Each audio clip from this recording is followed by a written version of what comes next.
I'm going to show you how to make Kim Chee today. And it's pretty easy, it's pretty cheap. It's really expensive if you buy it in the Asian market. So I make it myself. And the key ingredient, the main ingredient in Kim Chee is Napa cabbage.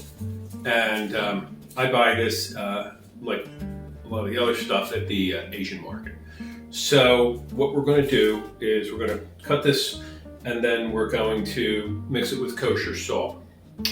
We're going to let it sit for a couple hours in a cool spot, and then we're going to rinse it and finish making it with, I like to add carrots and green onions, and then you'll see what I'm putting in to make it spicy. Okay, so let's just start by cutting the Napa down.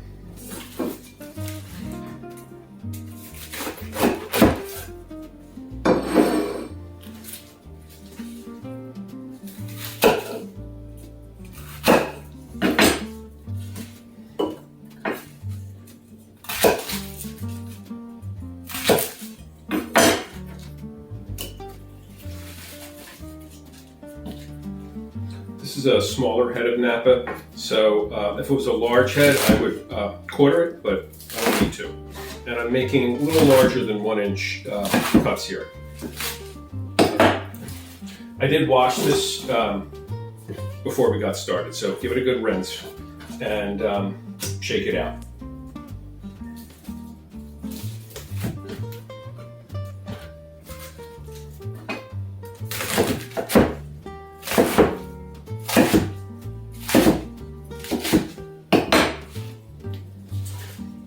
You can see I cut the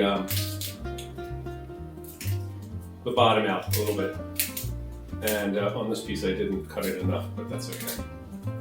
I get it in there, and we're going to put a liberal amount of kosher salt. I'd say like at least a half a cup's worth of kosher salt in here. Okay. And the kosher salt. We have the cut cabbage. And I eyeball it, but use a half a cup, that'll be plenty. You know what? Make a third of a cup for this size head. If you make it more, just put more cabbage in. And it's important, just like when you're making sauerkraut, that you massage the cabbage, because the mixing it with the kosher salt releases actually good bacteria into it, which starts the fermentation process. So if I was just making regular sauerkraut, I'd have green cabbage, and I'd be doing the same thing. The only difference is after the first stage here of letting it rest for a few hours, I'm going to rinse it 3 times and drain it, and then put in the other garnishes and the mixture for the hot sauce for it. Okay, but if I'm making regular cabbage or regular sauerkraut, I'm going to do this same step here, and then I'm going to put water on top of it, just to the top of the cabbage, and then we would put a plate, something heavy on there to keep it held down, and then that just gets lightly covered and stored in a cool place for, you know, a week or so. You like more of a fermentation process. The longer you go, the more you get that fermentation. But that's for, I'll show you how to make sauerkraut another time. We're just doing Kim Chee. So now I start to feel moisture coming out because of the salt, and I also feel less salt granules, right? Because it's breaking down, it's melting. So this is what we're looking for. Okay, so I'm gonna cover this. I have an old house with plenty of cold rooms, so that's where I'm gonna go put this. And I'm gonna come back in 2 hours and show you how to finish it up. Okay, see you in a few. Okay, so it's been a couple hours, and the cabbage has wilted more, and I've rinsed it 3 times now. Cold water, put it in the colander, a second time, and then a third time, and then let it sit. It's got a little bit of water on the bottom. I'm going to actually pour that off. So there we go. So what we're going to put in this, I like carrots, green onions. I have like a French radish, regular red radish, and 1 clove of garlic. This is 1 large radish. This is 1 small carrot, or maybe a loose cup of shredded carrot. And then I have 2 green onions, and trim the tops and the bottoms a little bit. So I've already grated, obviously, that stuff up. And what we're putting into it is, I have chili garlic sauce. I have a shrimp paste in soybean oil. Okay. And fish sauce. And I also have about a teaspoon's worth of sugar, because if it's a little too salty, the sugar will balance it out. And lastly, I have something called the Aleppo pepper here. And you can get this in the Asian market, you can get it in spice shops. What I like about this is that it has the flavor of the pepper without the heat in it.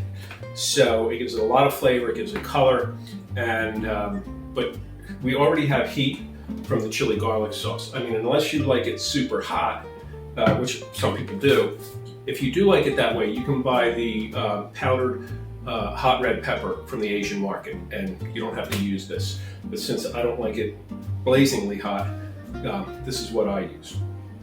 Okay, so I'm going to chop my onions up.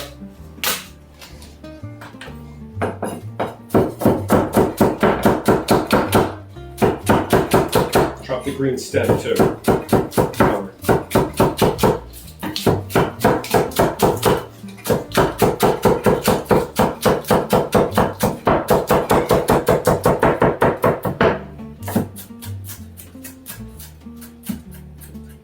That's good.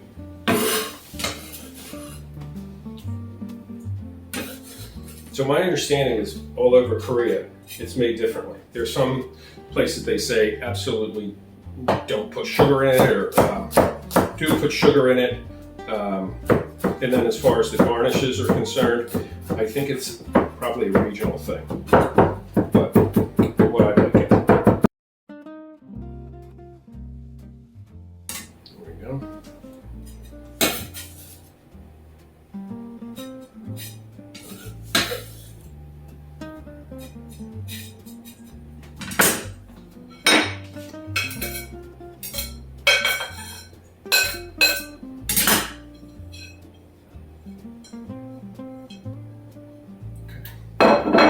Sugaring.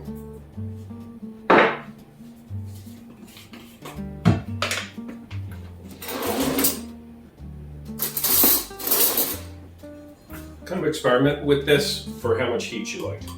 I'm going to put 2 tablespoons in. That's what I like. And then on the shrimp paste, there's a bunch of different ones in the Asian market. This is the one I like. So it's got a orangey red hue to it. It's not this shrimp paste that looks gray. That's not what I'm using here. That's used for something else. And I'm going to put about a teaspoon's worth, heavy teaspoon's worth in there.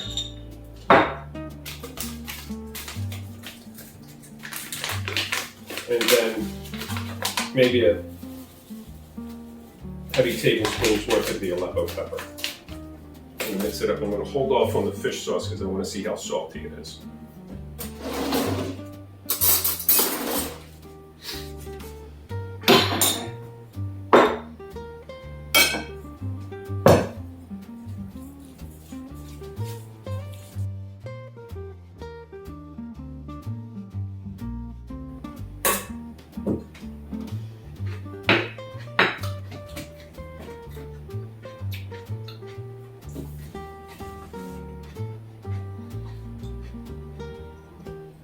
That's right where I want it to be salt-wise. It's not too salty, and the sugar's balanced it out.